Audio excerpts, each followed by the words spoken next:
Ang pakiramay, pagpugay at pag-alala sa batikang aktres. Live po mula sa Araneta Avenue, nagpapasok si MJ Felipe. So MJ, ano ang sabi ng anak niyang si Andy Eigenman sa pagkamatay ng kanyang ina? Henry, heart attack. Ito ang official cause of death ni Jacqueline Jose. At kanina nga, nasa media ang anak ni Jacqueline na si Andy Eigenman at hindi niya napigilan maging emosyonal habang binabasa ang official statement ng pamilya.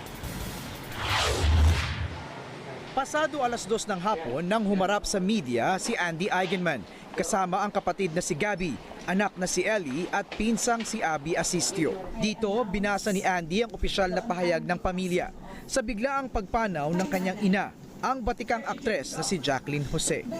It's with great sadness that I announce the untimely passing of my nanay, Mary Jane Gok, better known as Jacqueline Jose. At the age of 60, on the morning of March 2nd, 2024, due to a myocardial infarction or a heart attack. We'd like to thank everyone who has since extended their prayers and condolences to us as our family is trying to come to terms with this unfortunate incident.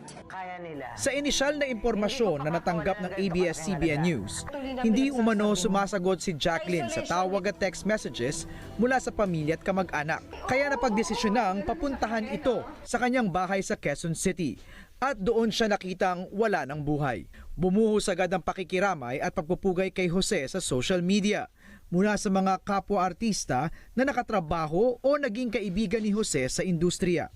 Gaya ni Liza Dino at Ice Guerra na inalala ang kabutihan at suporta ni Jose sa Film Development Council of the Philippines. Itong 2023 lang nakatrabaho ni Jacqueline sina Gladys Reyes at Lito Lapid sa pelikulang Apag.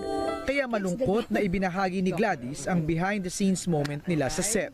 Tandaan nyo yan. Totoo yan. At talagang personal si Ate naman Jane. namamaga ako dahil pagkain dito eh.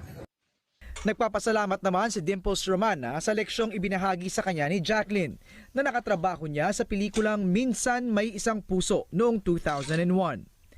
Nakiramay rin ang kapwa niya award-winning actors na sina Ruby Ruiz, Vilma Santos Recto at John Arcilia.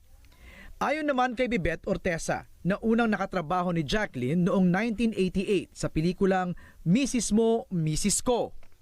Just lost a wonderful person who wasn't just an actor, a great human being, but someone who cared for other people. Jerry Picache was talking kanina. We were talking and we were both weeping and at the same time laughing at the funny memories of Jane. Matasayang alaala din ang babaunin ni Gardo Versosa sa kanilang pinagsamahan ni Jacqueline. Siya kasi yung parang ate-ate and then para na rin kami magkapatid. Saka siya kasi walang walls. Basta, di ba, every time na magkikita kami, kung ano yung gusto niyang sabihin niya. Right. Wala yung patumpik-tumpik or bubuelo pa siya. Straightforward palagi. Magkasama pa silang nag-celebrate ng bagong taon. Kaya mabigat sa loob ni Gardo na yun na pala ang huli nilang pagkikita. Parang hindi man lang kayo nakapagpaalam ng ano eh. Pero kasi wala rin naman makakapagsabi. So parang like yun yung mga huling alaala ko sa kanya. Bukod sa mga taga-industriya, nakiramay din sa pamilya ang mga tagahanga ni Jacqueline. May pakiusap lang si Andy. Please provide us the respect and privacy to grieve, and we hope this would put all speculations to rest.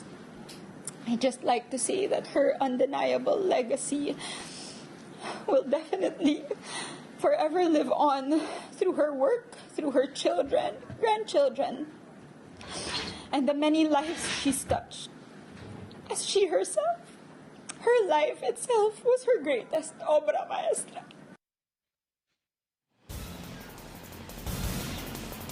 Henry, nakremate na ang mga labi ni Jacqueline Jose kanina. Pero wala pang inilalabas na funeral details ang pamilya. Kung ito ba ay bubuksan sa publiko o para sa mga kaibigan o mananatili munang pribado para sa pamilya. At yan ang latest mula dito. Balik sa iyo, Henry. Maraming salamat, MJ Felipe. Nakikiramay po ang ABS-CBN News sa mga naulila ni Miss Jacqueline Jose. Tuloy-tuloy po ang ating pagpapatrol sa bayan mula Lunes hanggang Biyernes sa TVE Patrol.